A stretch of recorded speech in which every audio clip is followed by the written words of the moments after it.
Yes, we are live now. Hello friends, this is Imanshi and welcome to Let's Learn. Hopefully आप सभी बढ़िया होंगे, मस्त होंगे, जबरदस्त होंगे। सभी को गुड इवनिंग, नमस्कार, राम राम, सत श्री अकाल, अस्सलाम वालेकुम, what you feel connected with. Start करेंगे आज का सेशन। ये 30x30 की जो सीरीज है, लगभग सभी सब्जेक्ट्स में हम लोग चलाने वाले हैं। टॉपिक वाइज आपके सेशंस चल रहे हैं। जो 2023 में क्वेश्चंस पूछे हैं वो अपडेटेड क्वेश्चंस आपको देखने को मिलेंगे। एक पूरा सेट हम करने वाले हैं आज।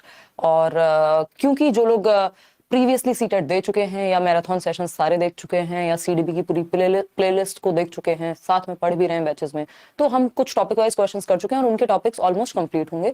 तो ये आपको चेक करने के लिए भी है, जब 30 क्वेश्चंस आपके सामने मिक्स्ड टॉपिक्स के रखे जाते हैं तो आप कितना उनको सॉल्व कर पाते हैं। कंपैरेटिवली इजी सेट में इसको कहूंगी जब मैंने देखा पीडीएफ को। तो बट इसमें भी आप कितना स्कोर करते हैं, क्योंकि एक मॉडरेट लेवल ऑफ डिफिकल्टी तो रहता ही है, चाहे वो कितना भी इजी सेट आपको क्यों ना लगे। तो कुछ 30 क्वेश्चंस, 30 मतलब जो सारे टॉपिक्स हैं आपके 10-15, उन सबको मिला करके स्टार्ट करते हैं सेशन को। लाइक शेयर सब्सक्राइब आप कर लेंगे अगर आपने नहीं किया होगा तो, ताकि हम अपडेटेड वे में जुड़े रहें।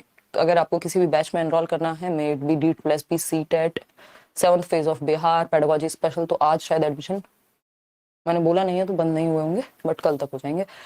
टेलीग्राम चैनल पे ये पीडीएफ आपको एक साथ ही मिलेंगे। अभी रह गए हैं इस वीकेंड भी, मतलब वीकेंड क्या, संडे का ही टाइम था, मैं कर नहीं पाई हूँ शेयर। लाइक शेयर सब्सक्राइब आप कर लीजिएगा। पहला क्वेश्चन आपके सामने फटाफट से 30 क्वेश्चन सॉल्व करेंगे। इसको एक टेस्ट की तरह आप ले सकते हैं। पोल आपके सामने प्रेजेंट रहेगा हर एक क्वेश्चन का तुरंत से, ठीक है।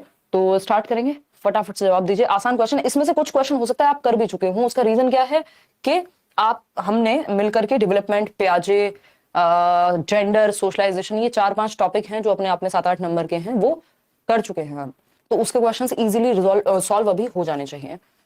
93% लोग ए उत्तर दे रहे हैं। फटाफट से चलेंगे। होल्डिंग अ पेंसिल, यानी पेंसिल को पकड़ना, क्या किसका एग्जांपल है? हमें पता है फाइन मोटर का, क्योंकि आपकी जो हाथ की मांसपेशियां हैं, यानी आपके हैंड्स और फिंगर्स, आंख हैंड आई कोऑर्डिनेशन से रिलेटेड बात आएगी तो फाइन मोटर स्किल्स, क्योंकि इसको पकड़ने में फाइन मोटर स्किल्स का इस्तेमाल होता है। GF गर्लफ्रेंड नहीं है, ये gross motor to fine motor skills, यानी ग्रॉस मोटर स्किल्स स्थूल गतिक कौशल और फाइन मोटर स्किल्स सूक्ष्म गतिक कौशल। सुई में धागा डालना, पेन पकड़ना, ड्राइंग, पेंटिंग, ये सारी जो स्किल्स हैं आपकी, कढ़ाई बुनाई, है ना, आईलाइनर लगाना, ये सब किसका उदाहरण है? फाइन मोटर स्किल का। क्यों? क्योंकि इनमें आपकी हाथों की मसल्स यानी आपकी उंगलियां और आपकी आंखों की मसल्स का प्रयोग ज्यादा होता है, ठीक। तो पेंसिल पकड़ने में हमें किसका? फाइन मोटर स्किल्स का प्रयोग करना होता है। वहीं जब आप फुटबॉल को किक कर रहे हैं तो शरीर में तो आपका ऑलमोस्ट पूरा ही यूज हो रहा है, लेकिन जो आपकी बड़ी मांसपेशियां हैं, आपकी टांगों की और आपके पैरों की, वो ज्यादा इस्तेमाल में आ रही हैं। इसका मतलब ये क्या हो गया? ग्रॉस मोटर स्किल्स, ठीक। तो जबकि जो सीक्वेंस है वो ग्रॉस टू फाइन जाता है, ये भी ध्यान रखना है। पहले ग्रॉस मोटर स्किल्स हम सीखते हैं, यानी चीजों को हम पकड़ना सीखेंगे, चलना सीखेंगे। बाद में आप जाकर के ड्राइंग, पेंटिंग, लिखना भी आप बाद में सीखते हैं। पहले आप बहुत सारी एक्टिविटीज जो ग्रॉस मोटर स्किल्स की होती है वो सीख चुके होते हैं।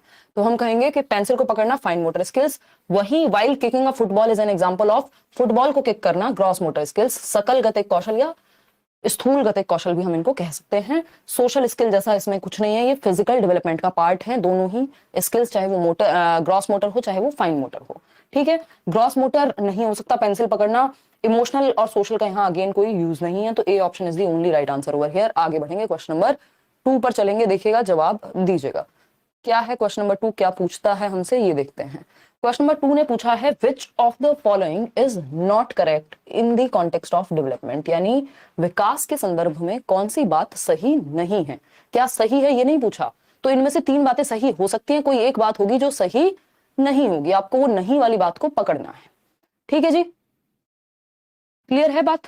बहुत बढ़िया, गुड मॉर्निंग कह रहा है कोई, बहुत ही बढ़िया भाई, गजब। विकास के संदर्भ में कौन सा कथन सही नहीं है, बताइए। तो डेवलपमेंट प्रोसीड्स इन अ डिसकंटीन्यूअस मैनर, मैंने आपके साथ डिस्कस किया है, डेवलपमेंट डिसकंटीन्यूअस हो सकता है, but in the case of प्याजे एंड अदर स्टेज थियरिस्ट, चाहे वो कोलबर्ग हो, चाहे वो फ्रॉइड हो, चाहे वो एरिक्सन हो, जो लोग भी स्टेजेस में बात करेंगे वो ब्रेक करके डिसकंटिन्यूटी में या अनिरंतरता में देखते हैं विकास को। बाकी ज्यादातर लोग जो है विकास को निरंतर मानते हैं, कॉन्टिन्यूअस मानते हैं, सतत मानते हैं, ठीक है ना। तो ये बात गलत है, इसलिए सही है क्योंकि पूछा ही हमसे क्या है, गलत, कि नॉट लिखा हुआ है क्वेश्चन में, इसलिए। बच्चे डिफरेंट रेट पे डेवलप होते हैं, यानी पेस अलग होता है, दर अलग होती है विकास की। सेम एज के दोनों बच्चों में सारे प्रकार के विकास सेम तरीके से चल रहे होंगे, जरूरी नहीं है, किसी में थोड़ा सा स्पीड कम होगी, किसी में ज्यादा होगी। डेवलपमेंट इज अ पोल हटा दीजिए। Development is a result of complex interplay of nature and nurture, यानी हेरिडिटी एंड एनवायरमेंट का प्रोडक्ट है आनुवंशिकता एवं वातावरण की अंतःक्रिया, एक जटिल अंतःक्रिया कि हमें पता नहीं लग पाता कई बार कौन सी चीज हेरिडिटी से प्ले हो रही है, कई बार एनवायरमेंट से। तो दोनों का क्या है, हम गुणनफल हैं, ये बात भी सही है।